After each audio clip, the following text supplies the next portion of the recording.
Shalom, selamat pagi Bapak Ibu, Saudara-saudari yang terkasih di dalam Tuhan.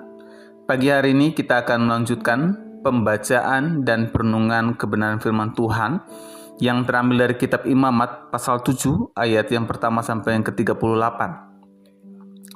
Mari saya mengajak semua jemaat untuk mendengarkan dan membaca bersama-sama dengan saya, dimulai dengan ayat yang pertama. Begini bunyi firman Tuhan.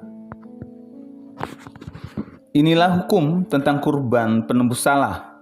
Itulah kurban maha kudus. Di tempat orang menyembelih kurban bakaran, disitulah harus disembelih kurban penebus salah, dan darahnya haruslah disiramkan pada mezbah sekelilingnya. Seluruh lemak dari kurban itu harus dipersembahkan, baik ekornya yang berlemak maupun lemak yang menutupi isi perut. Juga kedua buah pinggang dan lemak yang melekat padanya, yang ada pada pinggang, serta umbai hati dekat buah pinggang yang harus dipisahkannya. Imam harus membakarnya di atas mezbah sebagai kurban api bagi Tuhan. Itulah kurban penebus salah. Setiap laki-laki di antara para imam harus memakannya. Kurban itu harus dimakan di suatu tempat kudus. Itulah bagian maha kudus. Sama seperti kurban penghapus dosa, demikian juga dengan kurban penebus salah. Hukum yang sama berlaku atas keduanya. Imam yang mengadakan pendamaian dengan kurban itu, bagi dialah kurban itu. Imam yang mempersembahkan kurban bakaran seorang, bagi imam itu juga kulit kurban bakaran yang dipersembahkannya itu. Setiap kurban sajian yang dibakar di pembakaran roti, dan segala yang diolah dalam wajan dan di atas panggangan, seluruhnya bagi imam yang mempersembahkannya. Setiap kurban sajian yang diolah dengan minyak atau yang kering, seluruhnya bagi semua anak Harun, masing-masing mendapat bagian. Inilah hukum tentang kurban keselamatan yang harus dipersembahkan kepada Tuhan. Jika ia mempersembahkannya untuk bersyukur, ia harus mempersembahkan kurban syukur itu beserta roti bundar tidak beragi yang diolah dengan minyak, dan roti tipis tidak beragi yang dioles minyak, serta roti bundar dari tepung terbaik yang teraduk yang diolah dengan minyak. Ia juga harus mempersembahkan persembahannya itu beserta roti bundar yang beragi di samping korban syukur yang merupakan korban keselamatannya. Dari setiap bagian persembahan itu haruslah dipersembahkannya satu roti sebagai persembahan khusus bagi Tuhan. Persembahan itu menjadi bagian imam yang menyiramkan darah kurban keselamatan. Daging kurban syukur yang merupakan kurban keselamatan itu harus dimakan pada hari kurban itu dipersembahkan. Sedikit pun dari daging itu tidak boleh ditinggalkan sampai pagi. Jika kurban sembelihan yang dipersembahkan itu merupakan kurban nazar atau kurban sukarela, harus dagingnya dimakan pada hari kurban itu dipersembahkan. Namun yang selebihnya boleh dimakan keesokan harinya. Tetapi daging kurban sembelihan yang masih tersisa sampai hari ketiga harus dibakar habis dengan api. Jika pada hari ketiga daging kurban keselamatan itu masih dimakan, Tuhan tidak berkenan pada orang yang mempersembahkannya, dan korban itu tidak diperhitungkan, bahkan menjadi sesuatu yang menjijikkan. Orang yang memakannya harus menanggung kesalahannya sendiri.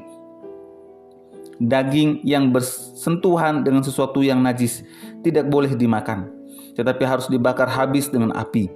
Setiap orang yang tahir boleh makan daging kurban, tetapi seorang yang makan daging korban keselamatan bagi Tuhan, padahal ia dalam keadaan najis, orang itu harus dilenyapkan dari bangsanya. Apabila seorang bersentuhan dengan sesuatu yang najis, baik itu kenajisan yang berasal dari manusia maupun dari hewan yang najis, atau dari setiap binatang merayap yang najis, lalu makan daging korban keselamatan bagi Tuhan, maka orang itu harus dilenyapkan dari bangsanya. Tuhan berfirman kepada Musa, katakanlah kepada orang Israel, seluruh lemak dari lembu, domba ataupun kambing janganlah kamu makan. Lemak bangkai atau lemak binatang yang mati diterkam boleh dipergunakan untuk segala keperluan, tapi jangan sekali-kali kamu memakannya. Sungguhnya setiap orang yang makan lemak dari hewan yang dipergunakan untuk mempersembahkan korban oleh api bagi Tuhan, orang yang memakannya harus dilenyapkan dari bangsanya. Demikian juga janganlah kamu makan darah apapun di semua tempat kediamanmu, baik darah burung ataupun darah hewan. Setiap orang yang makan darah apapun, orang itu harus dilenyapkan dari bangsanya. Tuhan berfirman kepada Musa, katakanlah kepada orang Israel, orang yang mempersembahkan kurban keselamatannya kepada Tuhan harus membawa sebagian dari kurban keselamatan itu sebagai persembahannya. Dengan tangannya sendiri ia harus membawa segala kurban oleh api bagi Tuhan. Ia harus membawa lemaknya beserta dadanya, supaya dadanya itu diunjukkan sebagai persembahan unjukan di hadapan Tuhan. Lalu imam harus membakar lemaknya di atas mezbah, tapi dadanya itu menjadi bagian Harun dan anak-anaknya. Paha kanannya harus kamu serahkan kepada imam sebagai persembahan khusus dari segala kurban keselamatanmu. Siapapun dari antara anak-anak Harun yang mempersembahkan darah dan lemak kurban keselamatan, dialah yang harus mendapat paha kanan itu sebagai bagiannya. Sebab dada persembahan unjukan dan paha persembahan khusus telah kuambil dari segala kurban keselamatan yang dibawa orang Israel dan telah kuberikan kepada imam Harun dan anak-anaknya. Itulah suatu ketetapan yang berlaku bagi orang Israel untuk selamanya. Itulah bagian Harun dan anak-anaknya dari segala kurban oleh api bagi Tuhan pada hari mereka disuruh datang untuk menjadi imam bagi Tuhan. Itulah yang harus diserahkan menurut perintah Tuhan dari pihak Israel kepada mereka pada hari mereka diurapinya. Itulah suatu ketetapan untuk selamanya bagi mereka turun-temurun.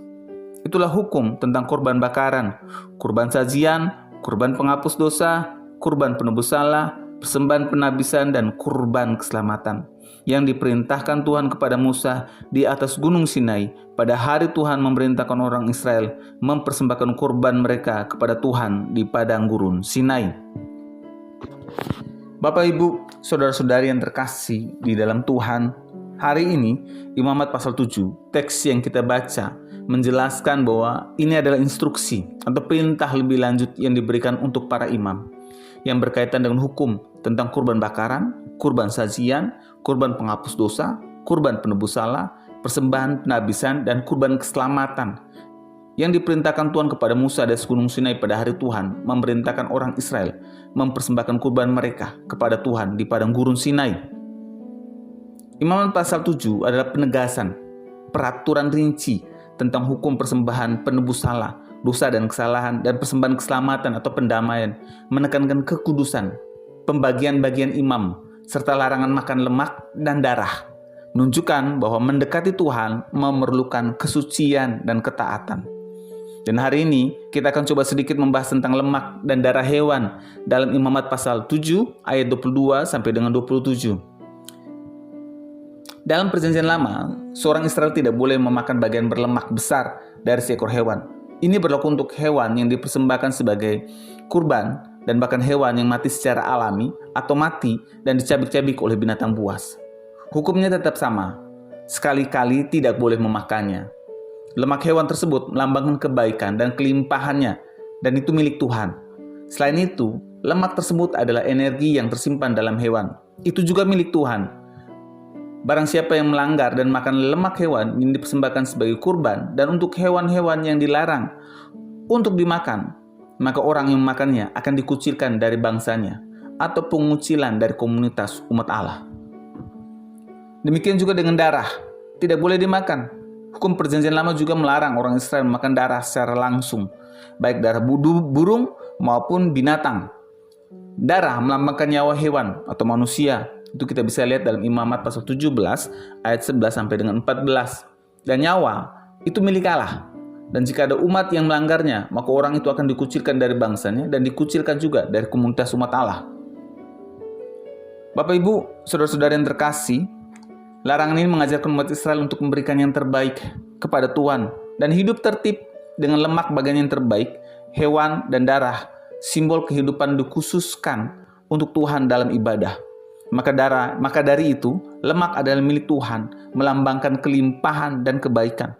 Dipersembahkan dalam korban api-apian, dan darah melambangkan kehidupan itu sendiri dan penebusan. Digunakan untuk menyucikan mezbah. Oleh sebab itu, larangan makan darah adalah pengakuan bahwa hidup adalah kudus dan hanya milik Tuhan, bukan untuk dikonsumsi manusia. Bagaimana kalau teks ini secara ringkas kita tarik ke dalam perjanjian baru? Maka larangan ini memiliki arti teologis yang mendalam yang menunjuk pada Yesus Kristus sebagai darah yang menguduskan dan korban yang sempurna dan yang terbaik.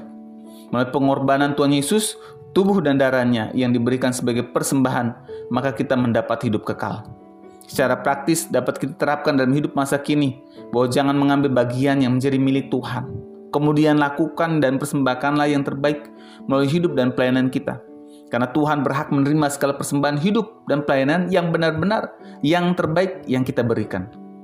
Dan terimalah Tuhan Yesus sebagai juru selamat, sebagai satu-satunya penebus yang terbaik yang memberikan kita hidup kekal. Bapak Ibu Saudara-saudara yang terkasih dalam Tuhan, dari renungan hari ini yang dapat kita pelajari di masa kini adalah, apakah saya dan saudara sudah memberikan yang terbaik bagi Tuhan melalui hidup dan pelayanan kita? Ataukah kita masih menghitung untung dan rugi pelayanan yang kita lakukan bagi Tuhan? Ataukah juga kita masih mengambil bagian yang seharusnya untuk Tuhan? Firman Tuhan hari ini mengingatkan kita untuk hidup dalam kasih dan ketaatan. Jangan takut untuk berkorban bagi pelayanan Tuhan. Jangan takut rugi waktu, tenaga, dan uang yang kita berikan bagi Tuhan. Dan mari mensyukuri pengorbanan Kristus dengan memberikan yang terbaik melalui hidup dan pelayanan kita sepenuhnya hanya bagi kemuliaan Tuhan. Mari kita berdoa. Tuhan Yesus, kami bersyukur kalau hari ini kami belajar dari Imamat pasal 7 yang mengingatkan kami semua bahwa terus memberikan yang terbaik melalui hidup dan pelayanan kami sepenuhnya hanya bagi kemuliaan Tuhan Yesus. Mari Tuhan pimpin dan ajar kami menggunakan kesempatan yang Kau berikan agar kami dapat terus memberikan yang terbaik. Di dalam nama Tuhan Yesus kami sudah berdoa. Amin.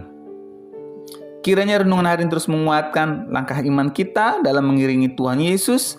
Ingat, tetap teruslah berdoa, tetap teruslah percaya, dan tetap teruslah bersyukur. Tuhan Yesus memberkati.